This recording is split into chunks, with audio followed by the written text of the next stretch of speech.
तो इस लेक्चर में हम डिस्कस करेंगे ड्रैग इक्वेशन।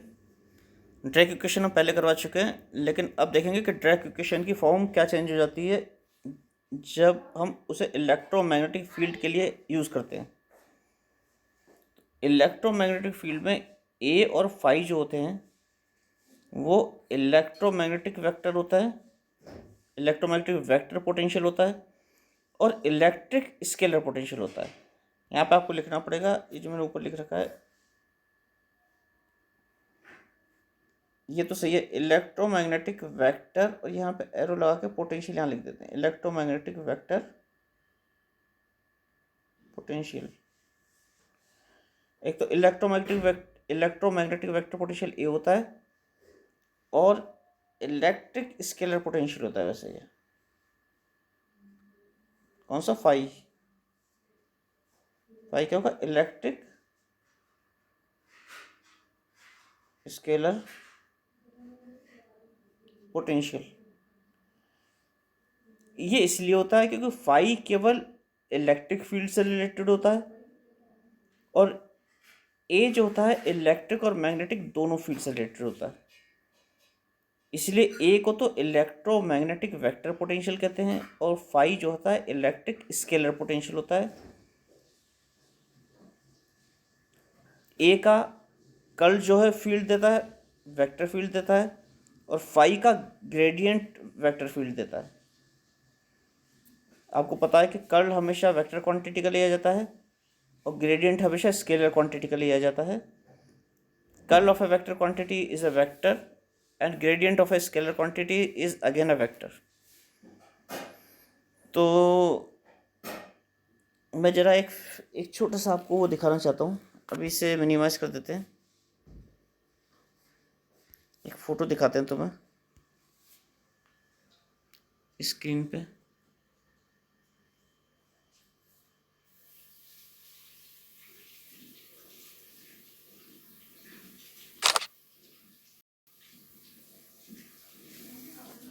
ये आपको दिख रही होगी, जो घूम गई है थोड़ी सी। ये आपको दिख रही होगी, मैंने लिख रखा है electric vector E is equal to -1/c del A by del T minus del phi, ये रिलेशन होता है, और B is equal to del cross A होता है। और लैग्रेंजियन क्या होता है, हाफ इलेक्ट्रोमैग्नेटिक फील्ड में लैग्रेंजियन होता है half mv² plus q/c v.a minus q phi. यहाँ पे मैंने हल्का सा आपके लिए अभी अभी लिख के तैयार किया है। इलेक्ट्रिक और मैग्नेटिक फील्ड्स जो होते हैं, पोटेंशियल्स जो होते हैं, वो ये जो आपका ए और फाई है ना, ये डिफाइन किया है। ये ए और फाई हमने इस तरह से डिफाइन किया है कि मैक्सवेल्स इक्वेशन को सेटिस्फाई करें। तो मैक्सवेल्स की दो इक्वेशन डेल डॉट बी 0 देता है, बी को डेल क्रॉस ए से रिप्रेजेंट करते हैं। देखो बी ऊपर लिखा है डेल क्रॉस है, और ई ये फॉर्म लिखी है। तो ई और बी की जो ये फॉर्म है ये मैक्सवेल्स इक्वेशन को सेटिस्फाई करती है, ये नीचे दिखा रखी है। तो वापस आते हैं उस पर जो हमारा चल रहा था।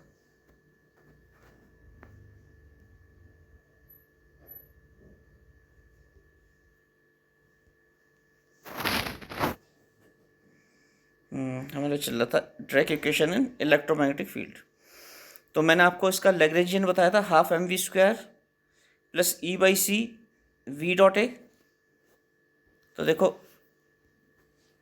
ये हो गया हाफ mv², क्योंकि vx² plus vy² plus vz² हो गया, प्लस E/c v.a बताया था अभी, जो फोटो दिखाई थी आपको अभी खींच के हाथ के हाथ, v.a ये हो गया, क्योंकि हो गया vx into ax vy into ay vz into az v.a और माइनस ई फाई, ये तो टर्म थी।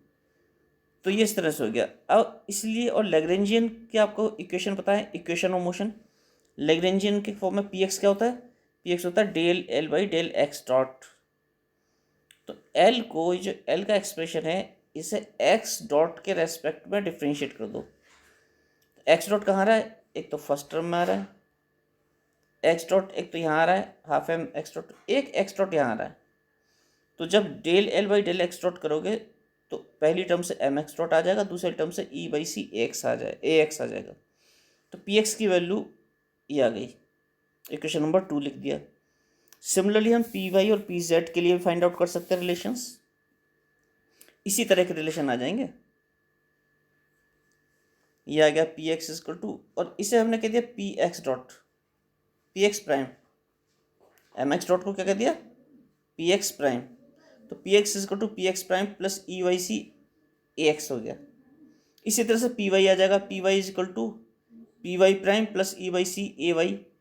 इसी तरह से पी जेड आ जाएगा, और उन्हें अगर कंबाइंड कर दें तो आपका आ जाएगा पी प्राइम की वैल्यू यहाँ से निकाल लो, पी प्राइम, और इसे इधर ले जाओ, माइनस में हो जाएगा ई के साथ। तो पी प्राइम की वैल्यू हो जाएगी P minus E by C E, या इसे दोबारा सी से मल्टीप्लाई कर दीजिए, C prime is equal to C P minus E A, ये हो जाएगा। यहाँ पे पी प्राइम क्या है, पी प्राइम यहाँ पे मोमेंटम है इलेक्ट्रॉन का इन इलेक्ट्रोमैग्नेटिक फील्ड। अब आपको हैमिल्टोनियन भी पता है क्या होता है। हैमिल्टोनियन आपको पता है ये होता है P K Q K dot minus L, P K Q K dot, यानी पी एक्स, यानी कि पी के क्यू के मीन्स हमारा पी के क्या है, पी है, यानी पी एक्स और पी वाई पी जेड का कॉम्बिनेशन है, और क्यू के क्या है एक्स वाई जेड है। तो P K Q K dot means P X into X dot, P Y into Y dot, plus P Z into Z dot, और minus L as such ले लिया, एल का L ले लिया यहाँ पे। यहाँ पे पी एक्स पी वाई और पी जेड और एल की वैल्यू रख दी इक्वेशंस 1 और 2 से। जब रखोगे तो सब कट जाएगा, ये बस ये बच जाएगा half M X dot square plus Y dot square plus Z dot square plus E phi, ये बच गया। क्या बच गया, P X P Y P Z और एल की वैल्यू रख दी कहाँ,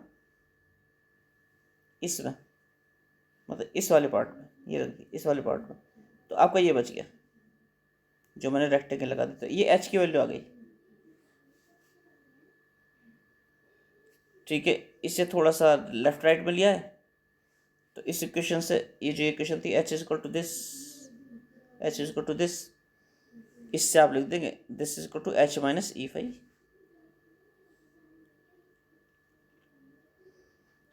और ये क्या है, एनर्जी है इलेक्ट्रोमैग्नेटिक फील्ड में लेफ्ट साइड में, काइनेटिक एनर्जी। फ्री पार्टिकल में टोटल एनर्जी काइनेटिक एनर्जी होती है। तो इलेक्ट्रोमैग्नेटिक फील्ड में एनर्जी क्या हो गई, इसे ई प्राइम किससे कम कह दिया, इसे ई कह दिया, इसे ई फाई, इस फॉर्म में लिख सकते हैं एनर्जी, क्योंकि एच क्या होता है एनर्जी का ऑपरेटर होता है, टोटल एनर्जी को रिप्रेजेंट करता है। तो इस तरह की इक्वेशन से, इक्वेशन नंबर 6 से हम इस तरह से लिख सकते हैं E prime is equal to E minus E phi. ये इसे ई प्राइम कह दिया, ई प्राइम इलेक्ट्रोमैग्नेटिक फील्ड में इलेक्ट्रॉन की एनर्जी हो गई। और यहाँ जो हमने स्मॉल ई लिया है, ऊपर भी लिया था, अभी दोबारा दिखाता हूँ मैं आपको, हर जगह स्मॉल ई लिया है ना, ये स्मॉल ई एक्चुअली इलेक्ट्रॉन के केस में ये क्यू है आता है, वैसे हमें जनरली क्यू आता है, लेकिन इलेक्ट्रॉन के केस में क्यू क्या होगा स्मॉल ई, इलेक्ट्रॉनिक चार्ज होगा, इसलिए हम जगह ई लेते आए हैं। तो हम आ गए थे यहाँ पे, तो हमने क्या लिख दिया E prime is equal to E minus E phi. आपको ये हमारी 7th इक्वेशन आ गई, लेकिन हमें पता है कि ड्रैक ने कौन सी इक्वेशन दी थी, Schrödinger equation in Dirac notation क्या थी, C alpha dot P plus beta M naught C square psi is equal to E psi, क्या S psi is equal to E psi, क्योंकि ड्रैक का एच क्या था, ड्रैक ने एच क्या लिया था, ड्रैक ने एच लिया था, ये वाली टर्म, ये जो मैंने लिख दिया, ये ड्रैक ने एच लिया था हैमिल्टोनियन, ये करवा चुके हैं हम आपको। तो S psi is equal to E psi क्या आ जाएगा ड्रैक नोटेशन में, उसने मैंने आपको करवाया था सी एल्फा डॉट पी करवाया था, है ना, C alpha dot P plus beta M naught C square, ऐसा करवाया था, beta M naught C square is equal to E psi, ये करवाया था। लेकिन इलेक्ट्रोमैग्नेटिक फील्ड में पी के स्थान पे पी प्राइम आ जाएगा, ई के स्थान पे ई प्राइम आ जाएगा, इसलिए यहाँ पे ई प्राइम हो गया, और यहाँ पे क्या हो गया, यहाँ पे पी प्राइम हो गया, यहाँ पे क्या हो गया ई प्राइम हो गया। तो ये इक्वेशन हो गई, डायरेक्ट की इक्वेशन हो गई, इससे थोड़ा सा लेफ्ट राइट में लिया है, तो ये आ गई।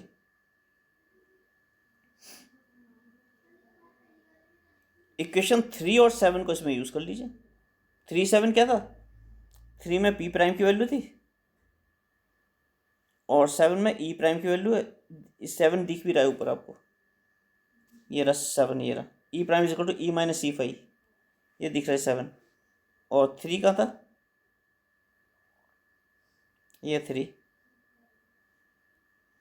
है P prime is equal to ये, तो पी प्राइम की वैल्यू 3 में है और इक्वेशन नंबर 7 में है ई प्राइम की वैल्यू। तो यहाँ पे ई प्राइम की वैल्यू इक्वेशन नंबर 7 से रख दी और पी प्राइम की वैल्यू इक्वेशन नंबर 3 से रख दी, तो आपका आ जाएगा ये आ गया।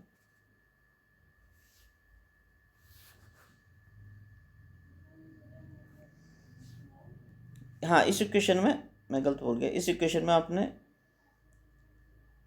इस इक्वेशन में ई प्राइम की वैल्यू 7 इक्वेशन से रख दी और पी प्राइम की वैल्यू किससे रख दी, इक्वेशन नंबर 3 से रख दी, तो आपका ये आ गया। मैं थोड़ा सा गलत बोल गया था।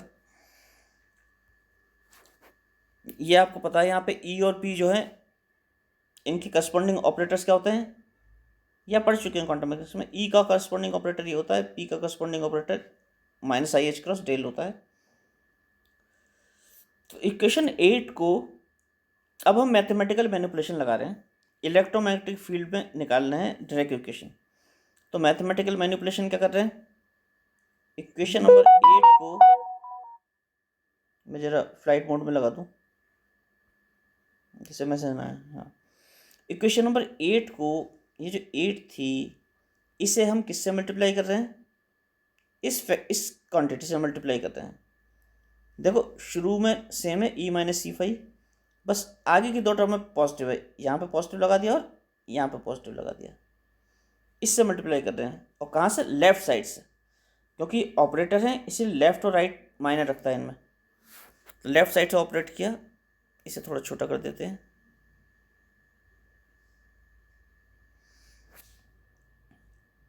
तो आप लेफ्ट साइड से ऑपरेट करेंगे तो देखो मल्टीप्लाई कर लेना दोनों को, मैं दोबारा दिखा देता हूँ हल्का सा। यानी आप इस क्वांटिटी को इसके लेफ्ट में ले गए मल्टीप्लाई करके। तो जब ई माइनस ई फाई एक क्वांटिटी हो गई, ई माइनस ई फाई, यहाँ पे भी ई माइनस ई फाई है। तो जब ई माइनस ई फाई को ई माइनस ई फाई में मल्टीप्लाई करेंगे तो उसका स्क्वायर हो जाएगा। इसी तरह से ई माइनस ई फाई को इसमें मल्टीप्लाई करेंगे, फिर ई माइनस ई फाई को इसमें मल्टीप्लाई करेंगे, ये इसे लेफ्ट कर रहे हैं ना।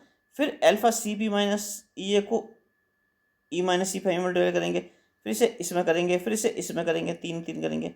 इसी तरह से beta M naught C square को भी मल्टीप्लाई करेंगे, पहले फर्स्ट से, फिर सेकंड से, फिर थर्ड से, इस तरह से मल्टीप्लाई करेंगे। लेफ्ट साइड से क्योंकि मल्टीप्लाई करना है।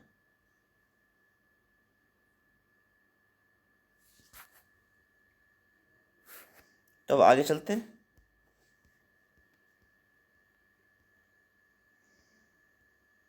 थोड़ा छोटा कर लेते हैं।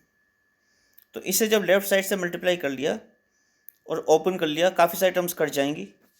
ये आप थोड़ी सी एक्सरसाइज करके देख लेना, काफ़ी सारी टर्म्स कट जाएंगी, मैंने खुद करके देख रखा है, और आपकी इक्वेशन ही आ जाएगी।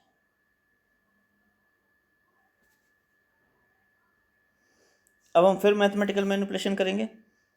हम वेक्टर आइडेंटिटी यूज़ कर रहे हैं, कौन सी, alpha dot B into alpha dot C is equal to this, ये वेक्टर आइडेंटिटी यूज़ कर रहे हैं। आपको पता है एल्फा क्या, कौन सी मैट्रिक्स था, बी और सी कुछ भी हैं, कुछ वेक्टर्स हैं। तो बी और सी, यहाँ पे बी और सी एल्फा से तो कम्यूट करेंगे, बी और सी कम्यूट विद एल्फा, लेकिन एक दूसरे से कम्यूट नहीं करेंगे। तो ये जो वेक्टर आइडेंटिटी है ये वाली, इसमें हम बी को और सी को दोनों की जगह सी पी माइनस ई रखते हैं। बी और सी कुछ भी हो सकते हैं, तो हमने मान लिया कि B is equal to C is equal to C P minus E है।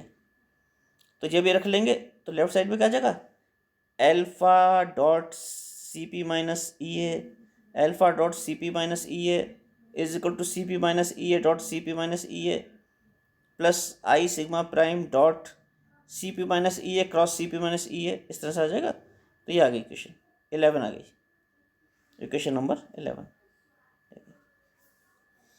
अब इसकी एक एक टर्म सॉल्व करते हैं धीरे धीरे। अब सबसे पहले लेते हैं हम C P minus E A cross C P minus E A.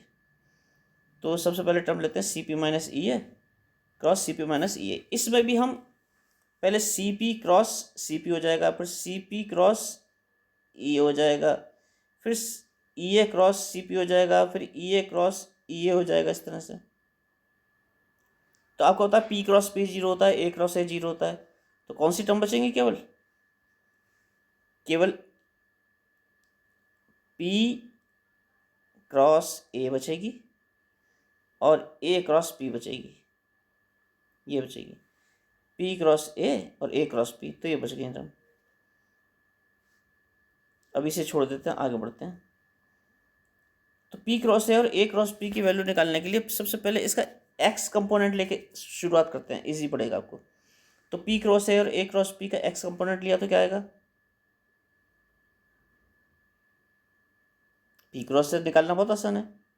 P cross से कैसे निकालते हैं? एक मैट्रिक्स डिटरमिनेंट बनाते हैं, आई जे के, ऐसे बनाते हैं। पी क्रॉस से means P X P Y P Z और ए एक्स ए वाई और ए जेड, ऐसे डिटरमिनेंट में लिख सकते हैं ना। तो पी क्रॉस है, ये पी क्रॉस ए की वैल्यू है। तो इसमें पी एक्स कहाँ आएगा? आई का कंपोनेंट होता है पी एक्स। तो ऐसे लाइन खींच लो और ऐसे लाइन खींच लो। तो P Y into A Z minus A Y into P Z, ये आ गया। पी एक्स की वैल्यू आ जाएगी। पी क्रॉस ए का एक्स कंपोनेंट आ जाएगा। पी क्रॉस ए का एक्स कंपोनेंट अगर निकालना है तो यही निकाल रखा है, देखो। पी क्रॉस ए का X component P Y A Z minus P Z A Y. इसी तरह से ए क्रॉस पी का एक्स कंपोनेंट आ जाएगा। और आपको पता है पी वाई क्या होता है? पी वाई होता है minus I H cross del over del Y, क्योंकि पी क्या होता है? Minus I H cross del. X Y Z component में लेंगे तो पी एक्स क्या हो जाएगा? ये आप लोगों को पता है वैसे, माइनस आई एच क्रॉस, ये कई बार पढ़ाया जा चुका है, डेल वाई डेल एक्स। इसी तरह पी वाई पी जेड हो जाएंगे। तो यहाँ पे P Y P Z P Y, इनकी वैल्यू रख दी यहाँ पे सब जगह पे आ गया। कुछ टर्म्स कट जाएंगी, क्यों? क्योंकि डेल ओवर डेल वाई किसका होगा? इन दोनों के प्रोडक्ट का होगा। डेल ओवर डेल जेड क्या होगा? इन दोनों के प्रोडक्ट का होगा। और इधर ही आ गई टर्म्स, तो कुछ टर्म कट जाएंगी और ये आ जाएगा। What is there in the bracket? Del over del Y A Z minus del over del Z A Y. तो डेल क्रॉस ए का एक्स कंपोनेंट है, ब्रैकेटेड टर्म जो है। क्यों? डेल क्रॉस ए का एक्स कंपोनेंट क्या होगा? Del cross ए की वैल्यू क्या होगी? डेल क्रॉस ए की वही डिटरमिनेंट बना के आई जे की, आपको पता है डेल ओवर डेल क्या होता है? Del over del X, del over del Y, del over del Z, इस तरह से आएगा। नीचे आएगा A X A Y A Z, इस तरह से डिटरमिनेंट आएगी ए जेड। इसे खोलोगे, इसे जब खोलोगे तो डेल क्रॉस ए का एक्स कंपोनेंट क्या आएगा? इसे और इसे छोड़ के del over del Y A Z minus A Y del over del Z, ये आ गया। तो ये आ गया, ये डेल क्रॉस ए का एक्स कंपोनेंट है, ये आ गया। इसी तरह से वाई और जेड के कंपोनेंट्स भी आ जाएंगे। ये आ गया ना माइनस आई एच क्रॉस, ये आ गया minus I H cross del cross A X. ये किसकी वैल्यू आई थी?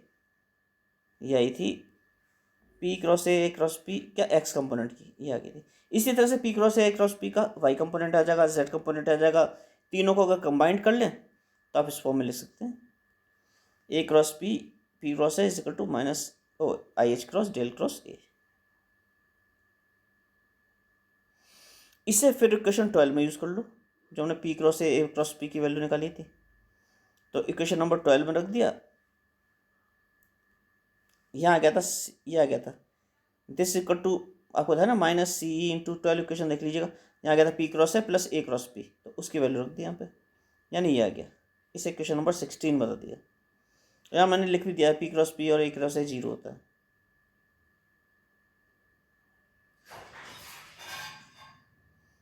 और यहाँ जो डेल क्रॉस है डेल क्रॉस ए, ये मैंने पहले बताया था आपको, एक फोटो जो दिखाई थी उसमें del cross A magnetic vector होता है बी, तो डेल क्रॉस ए की जगह बी रख दिया, तो आपकी क्या आ गई फाइनल इक्वेशन, जब डेल क्रॉस ए की जगह बी रख दिया आपकी इक्वेशन आ गई ये सी पी माइनस सी ए की वैल्यू ही आ गई। इसे इक्वेशन नंबर 18 कह दिया। सी पी माइनस सी ए की वैल्यू फिर 11 में रख दो, तो 11 में ये था C P minus this square plus C P minus C A वाला टर्म आ गई, ये आ गई, ये वाली टर्म जो ऊपर वाली टर्म थी ये यहाँ पे थी इक्वेशन 11 में, ये रख दिया, यानी कि सी पी माइनस सी ए हो स्क्वायर इंटू दिस, इन्हें केवल अरेंज कर लिया यहाँ पे, आई का मल्टीप्लाई कर लिया है, आई का मल्टीप्लाई करोगे यहाँ पे, आई को आई से मल्टीप्लाई कर लिया तो -1 हो जाएगा आई स्क्वायर, तो वो रख के यहाँ पे आ गया ये। हमारी बेसिकली इक्वेशन 9 थी जिससे हम लेके आगे बढ़ रहे थे। एक टर्म हमने निकाल ली इक्वेशन नंबर 9 की, ये वाली, इसकी वैल्यू आ गई दिस। अब लास्ट 2 टर्म्स इक्वेशन 9 की क्या है, लास्ट 2 टर्म्स ये थी दिस, इन्हें लेके आगे बढ़ते हैं। तो इसे भी मल्टीप्लाई किया बेटा, देखो क्या किया है, देखो ई ए माइनस ए ई आ रहा है, इसका मतलब क्या क्या है, ई ए माइनस ए ई कैसा आएगा, दोबारा देखते हैं, थोड़ा ऊपर ले लेते हैं, ई ए आएगा, ई ए आ गया, ए ई क्या आएगा, ए ई इससे आएगा -1, ठीक है, ये ए ई आ गया, और ये क्या 5p minus P five, 5p इससे आएगा माइनस P5 इससे आएगा, और बाकी टर्म्स कट जाएंगी सारी, तो 5p माइनस P5 वाली वो भी टर्म्स आ गई, और ए ई माइनस ई ए, इसके लिए मैंने आगे दिखा रखा कैसे निकालते हैं ना, इसकी वैल्यू और 5p माइनस P5, ये बेसिकली कम्यूटेशन रिलेशंस हैं ई और ए का, और वो 5 और p का है। अभी आगे दिखाते हैं, वापस आ जाएंगे, इसमें कहीं मैंने निकाल रखा है हल्का सा रिलेशन, हाँ ये रहा कम्यूटेशन रिलेशन, नोट करके लगा रखा है मैंने, कम्यूटेशन रिलेशन ई और ए का, देखो ई और ए का क्या होता है, A E minus E A minus A E A minus A E 5 is equal to, E की वैल्यू होती है ये ऑपरेटर, ये ई की वैल्यू यहाँ रख दी ये, और ए 5 आ गया, माइनस ए ई 5 माइनस ए और ई 5 आ गया, इसे as a product of 2 terms differentiate कर लेंगे तो ये 2 टर्म आ गई, और लास्ट की टर्म तो यही रहेगी, इसमें से 2 टर्म कट जाएंगी आपकी, कौन सी, ये वाली और ये वाली आइडेंटिकल टर्म है, दोनों कट जाएंगी, केवल ये बचेगा, ये बच गया, इसका मतलब ई ए माइनस ए क्या गया आई एच क्रॉस। इसी तरह से 5p माइनस पी ए कर लेंगे, सिमिलरली 5p माइनस P5, यहाँ पी आपको पता है minus I H cross del, del एक ऑपरेटर है ध्यान रखना, तो उसकी वैल्यू आ जाएगी। वापस आ जाते हैं ऊपर,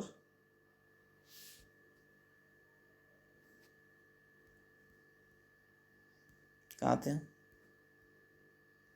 ये कर दिया था, ये कर दिया था, ये कर दिया था,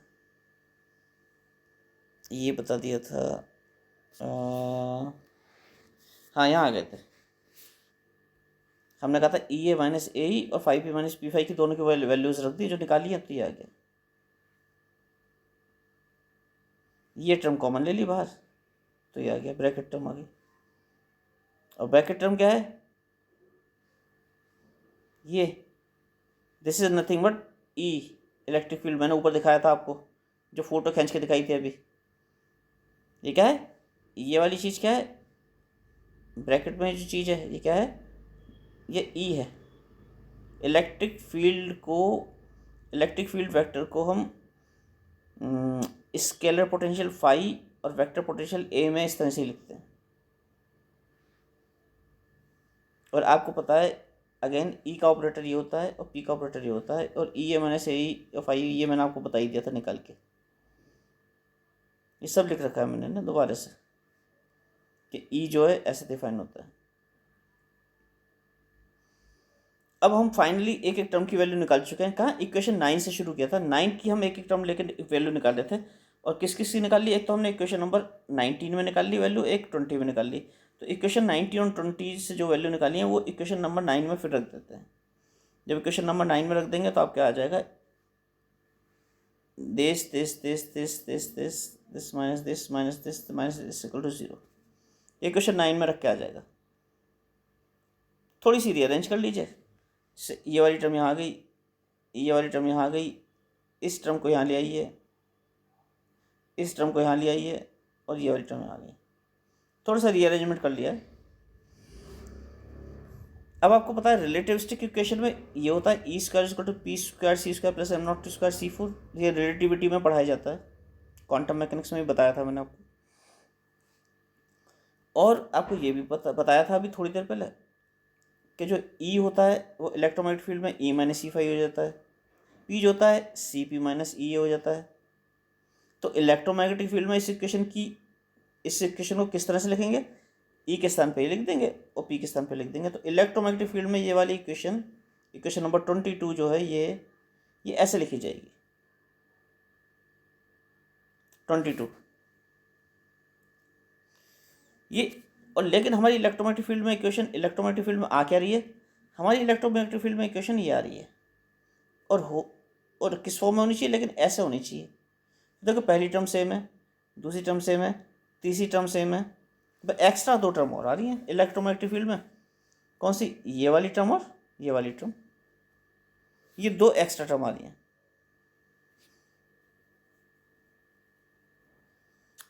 इन दोनों टर्म का फिजिकल सिग्निफिकेंस देखने के लिए जो लास्ट 2 टर्म्स हैं, हम नॉन रिलेटिविस्टिक इक्वेशन को पहले देखते हैं क्या होता है। नॉन रिलेटिविस्टिक इक्वेशन को कंसीडर करके इन्हें समझाएंगे आपको।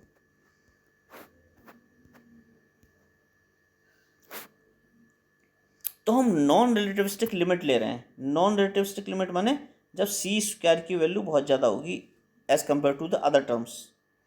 तो जब हमारा E is equal to E prime plus M naught C square था, इसमें ई प्राइम जो होगा एम नॉट सी स्क्वायर से बहुत कम होगा, क्योंकि नॉन रिलेटिविस्टिक केस में वेलोसिटी जो होती है सी से बहुत कम होती है, तो एनर्जी क्या होगी? एम नॉट सी स्क्वायर से बहुत कम होगी। इसी तरह से जो ये ई फाई एनर्जी है ये भी एम नॉट सी स्क्वायर से बहुत कम होगी।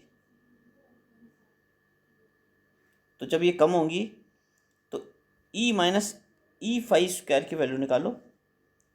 ई माइनस ई फाई, ई के स्थान पे क्या रख दो? ई के स्थान पे E prime plus M naught C square रख दो। E prime plus M naught C square रख दिया किसके स्थान पे? ई के स्थान पे। और ई फाई को ई फाई रख दिया, इसका होल स्क्वायर आ गया। यहाँ से एम नॉट स्क्वायर सी 4 बाहर कॉमन ले लीजिए। इनफैक्ट हमने common M naught square C 4 नहीं लिया, हमने एम नॉट सी स्क्वायर लिया है। लेकिन क्योंकि पूरे के अब ब्रैकेट में स्क्वायर लगा हुआ है, यहाँ पे पूरे ब्रैकेट में स्क्वायर लगा हुआ है, इसलिए M naught C square common लेंगे तो बाहर आके एम नॉट स्क्वायर सी 4 हो जाएगा। तो आपकी ये इक्वेशन बच जाएगी। इसमें बायनोमियल एक्सपेंशन लगा दीजिए। क्यों बायनोमियल एक्सपेंशन क्यों लगाएंगे? क्योंकि एम नॉट सी स्क्वायर जो है यहाँ पे, ये एम नॉट सी स्क्वायर ये E prime minus E phi से बहुत बड़ा है।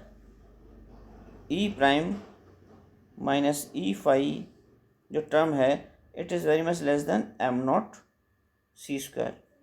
जब एम नॉट सी स्क्वायर से बहुत कम होगी तब यहाँ पे ये जो पूरी टर्म होगी ये 1 से बहुत छोटी होगी। उस केस में बायनोमियल एक्सपेंशन लगाया और हायर ऑर्डर टर्म्स को नेगलेक्ट कर दिया, क्योंकि जो टर्म बहुत छोटी होगी उसका स्क्वायर, उसका 4 पावर्स और छोटी होंगी।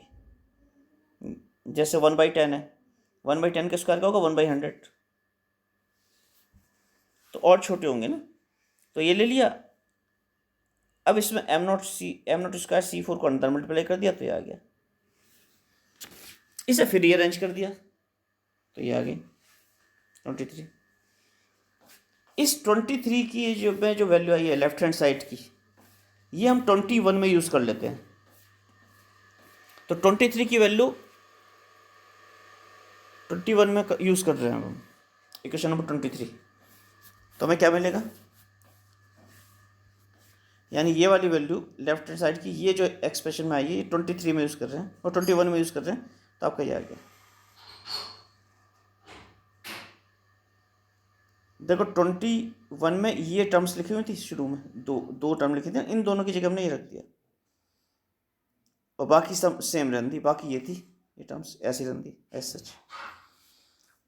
फिर से रीअरेंज कर लिया थोड़ा सा, जब इसे रीअरेंज कर लिया तो आपके पास आ गया E prime phi is equal to this.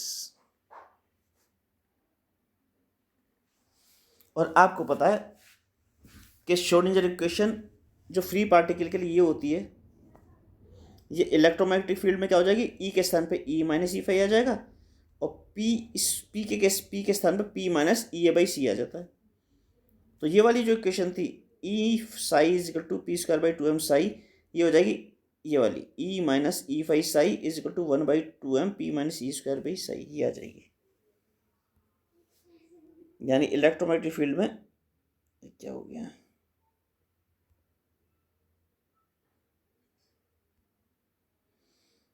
Electromagnetic field में, अच्छा कुछ ऊपर चला गया शायद, एक मिनट, एक पेज ऊपर चला गया।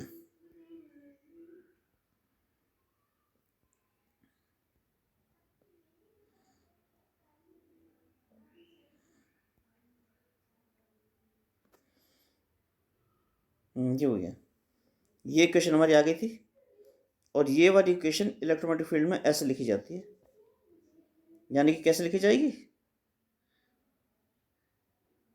थोड़ा नीचे कर देता हूँ, कंपेयर करना है ना आगे भी ऊपर।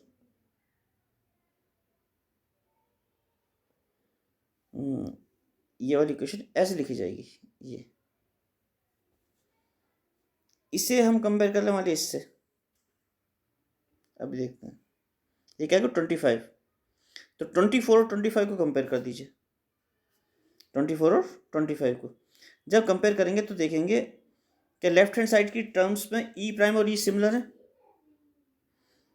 राइट हैंड साइड में भी दो टर्म्स कॉमन है, 24 और 25 को कंपेयर कर रहे हैं तो देखो ई फाई की जगह ई फाई है, इसकी जगह पे ये है सेम, इसकी जगह पे ये है, बस ये दो टर्म एक्स्ट्रा आ रही हैं राइट हैंड साइड में।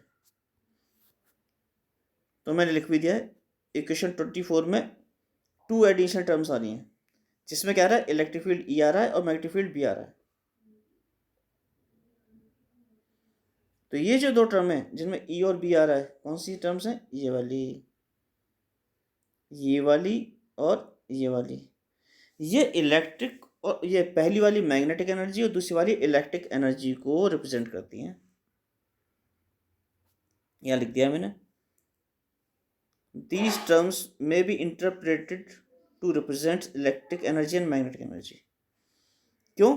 क्योंकि हमें पता है मैग्नेटिक एनर्जी जो होती है वो म्यू डॉट बी के फॉर्म में होती है, और मी क्या होता है, मैग्नेटिक मूवमेंट होता है या मैग्नेटिक डाइपोल मूवमेंट कह दीजिए। तो जो हमारी ऊपर टर्म थी ये वाली, कहाँ गई, ये वाली टर्म, ये फॉर्म है म्यू डॉट बी की, म्यू डॉट पी की फॉर्म है देखो, और ये है पी डॉट ई की इलेक्ट्रिक एनर्जी वाली टर्म, तभी नीचे दिखाएंगे हम।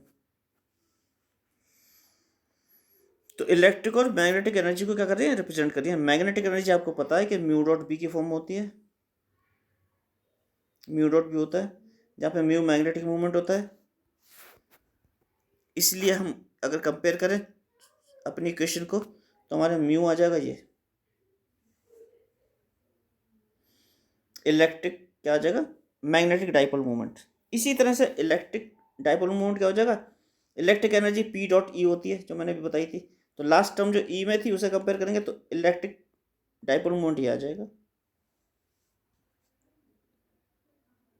तो लास्ट टू टर्म्स कैसे रिप्रेजेंट कर रही हैं, इलेक्ट्रिक और मैग्नेटिक एनर्जी को रिप्रेजेंट करती हैं। इसमें भी नॉन रिलेटिविस्टिक लिमिट में वी स्क्वायर और सी स्क्वायर एंड ई फाई जो होते हैं बहुत स्मॉल होते हैं, और हम इलेक्ट्रिक एनर्जी टर्म को नेग्लेक्ट कर सकते हैं अगर हम नॉन रिलेटिविस्टिक केस ले रहे हैं तो। इस लेक्चर में इतना ही करते हैं, नेक्स्ट इसके आगे नेक्स्ट लेक्चर में बताएंगे। तो इसे यहीं ख़त्म करते हैं, नेक्स्ट टॉपिक नेक्स्ट लेक्चर पर डिस्कस करेंगे।